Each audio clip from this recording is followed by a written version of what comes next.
I want the assailants to be tried and punished as adults, as they did the adult crime and they will do the adult time.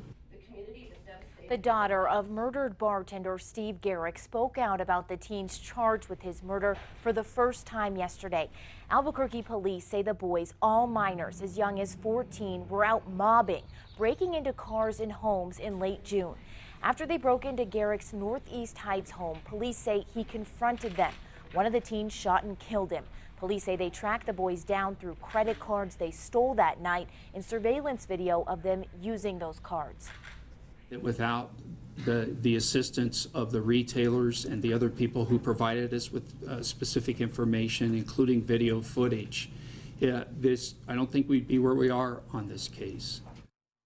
Now, 4 of the 6 teens accused of killing that popular bartender are being charged as adults. And now the question that so many people are wondering is, where were the parents?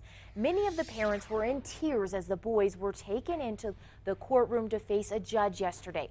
Criminal records released by APD show Ryan Archibek is the only teen without a criminal record.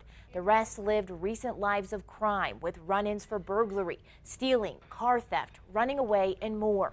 News 13 questioned the families of the teens while they walked out of court Friday, but no one would respond. Some people are saying the parents are to blame for this. Do you guys have anything to say for your son's actions? I'm going to have to do, based on the nature of the charges, I am going to do a $250,000 cash-only bond. Now, 2 of the teens accused in the murder didn't appear in court yesterday. They are Enrique Palomino and Matthew Baldonado. They're being charged in the juvenile court system because they're only 14 years old. And a lot of you are calling out the teens' parents on our KRQE Facebook page, saying they failed to do their jobs. Even the mayor of Albuquerque is questioning their parenting.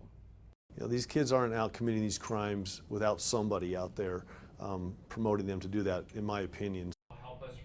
Police say the parents of the teens could also face charges for letting their kids run wild late at night. APD says it's also contacted CYFD about looking into the families involved. So what went terribly wrong, leading these kids down a criminal path at such a young age? News 13's Gabrielle Burkhart spoke with people who knew one of the 14-year-olds very well. They executed my father in a horrific way. My dad didn't deserve this. Heather Alter is suffering the loss of her father. Police say 60-year-old Steve Garrick was gunned down in his driveway last month when he confronted a group of teenagers who had just robbed his house. Police say 16-year-old Jeremiah King pulled the trigger and laughed about it as he drove away with his 5 friends, ages 14 to 17. I want to address the parents of these animals. Where were you? Why did you let your children run the streets at 3 a.m.? No one has answered that question yet. 14-year-olds Enrique Palomino and Matthew Baldonado were not in court due to their age. This man, who doesn't want to be identified, says he knows Palomino well. He was supposed to be in CYFD custody. He says Palomino was in CYFD custody and ran away from a group home in Portales last year. CYFD could only confirm the 14-year-old was in their custody at some point, but couldn't go into details due to privacy laws. It blows my mind that these kids are running out and in the middle of the night like this. This woman says she also knew Palomino. Police say he's the one who told detectives he and his friends were, quote, mobbing neighborhoods, breaking into random cars and homes. It's the same MO captured on home surveillance from a separate case last month. How confident are you that these are the same kids involved in that? 100%. Police haven't confirmed that. Garrick was a longtime bartender at Spectator's Bar. Friends, family, and the community want justice. It's heartbreaking. I hold you, the parents, responsible. Just know a tsunami is coming. Gabrielle Burkhart, KRQE News 13. News 13 also spoke with a teacher at Highland High School where some of these teens went to school. He says a lot of teachers and administrators have trouble disciplining kids in class for fear of retaliation from parents. The man we spoke with says Palomino's dad is in prison and his mother doesn't keep close tabs on him. Well, there are a lot of other people that these boys terrorized. Police say they stole other cars and broke into many homes. In one of those homes, Charles Lawson was sound asleep when he heard a noise from the other room. Police say it was the teens inside rummaging through his things, even going to his bedroom and stealing his pants from his bed. I went in the closet there and got me another pair of pants and ran out, and by then they were going up the street. Well, police say the boys fired shots as they took off. A public memorial service is planned this morning for Steve Garrick. It's set for 11 a.m. at Balloon Fiesta Park. This could have been anybody's father, grandfather, husband, brother. It just happened to be Steve. And if he would have stopped at Walgreens on his way home, it would have been another family. A memorial in Steve's honor has also been set up at Spectator's Bar and Grill. He worked as a bartender there for 25 years. We have continuing coverage on our KRQE app. That's where you can find all of the police reports and arrest warrants for the teens. We're learning more about a Rio Rancho man accused of posing as a paramedic. According to a newly released police report, 47-year-old David Phillips tended to people at the state capitol during the legislative session. State police say he took vital signs, administered medications, and ordered blood work for a state representative. Officials became suspicious of Phillips when he mishandled a suicide call. Earlier this week, a Santa Fe County grand jury indicted Phillips on charges of forgery and posing as an EMT. The head of the government's personnel office has resigned in the wake of a massive data breach. Catherine Archuleta turned in her resignation yesterday, a day after her agency disclosed that hackers stole the personal information of more than 21 million people. Previous government estimates of how many people were affected by the breach were far smaller. Oil workers shouldn't be paid overtime for their daily commute. That's what the state's Court of Appeals has ruled in an Artesia case. Workers wanted compensation for traveling at least an hour a day to and from job sites. They say these distances force them to work more than 40 hours a week. But the court rejected their argument, saying they would have to change the state's Minimum Wage Act to compensate all workers commuting to work from home. In one of the largest settlements after a police shooting, the city announced it will pay out millions to the family of James Boyd.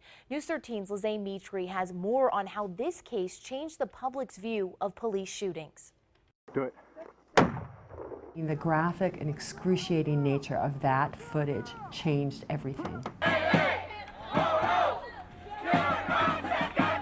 Protests sparked in the streets of Albuquerque last year after this video and this statement from APD Chief Gordon Eden.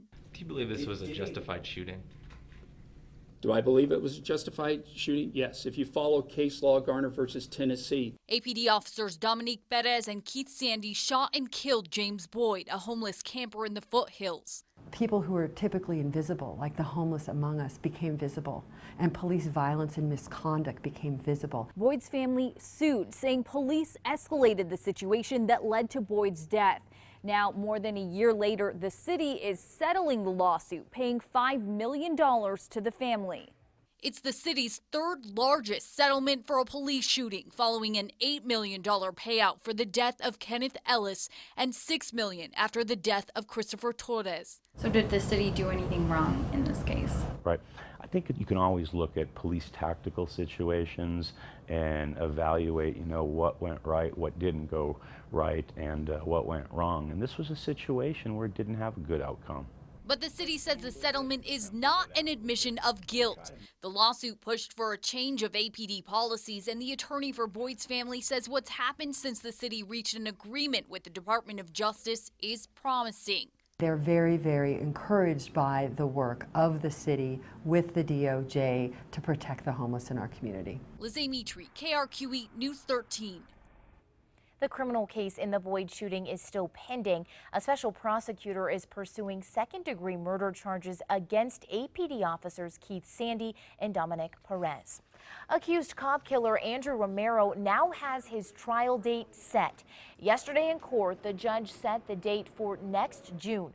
Romero's accused of shooting Rio Rancho police officer Greg Nigel Benner on Memorial Day after a traffic stop. Romero's girlfriend Tabitha Littles was also in court yesterday facing murder charges because she didn't warn Benner Romero was planning to ambush him. Right now, the pair is scheduled to go on trial at the same time. We have new surveillance video of Romero's latest crime while behind bars. He's facing an assault charge after an MDC guard said Romero attacked him last week. You can see he was pepper sprayed, then he was tased and taken to the ground. A man who was convicted of shooting an APD officer will be spending a long time behind bars. Yesterday, Christopher Cook was sentenced to 20 years in jail after cutting a deal for shooting Officer Lou Golson during a DWI stop in January. Instead of attempted murder, he pled guilty to car theft and shooting from a car.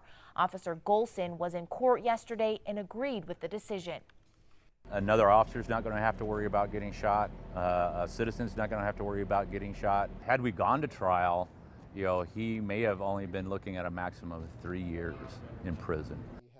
Cook is still facing up to 30 years on federal charges for being a felon with a gun. Golson is back on light duty at the police academy.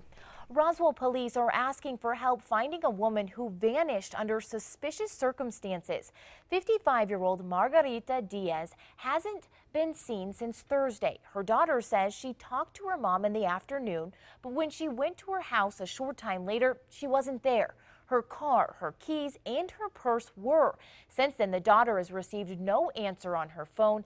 It's believed she is wearing pink pants, a floral shirt, and sandals. If you have seen her, please call Roswell Police.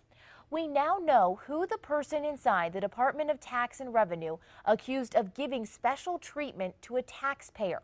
State Auditor Tim Keller claims the head of Tax and Rev, Secretary Demesia Padilla, may have cost the taxpayers money. In a letter to the governor, Keller says his investigation shows Padilla tried to influence her employees to benefit a client she did work for as a CPA. Keller has forwarded his investigation to the Attorney General. Padilla and the governor dismissed the accusations as politically motivated.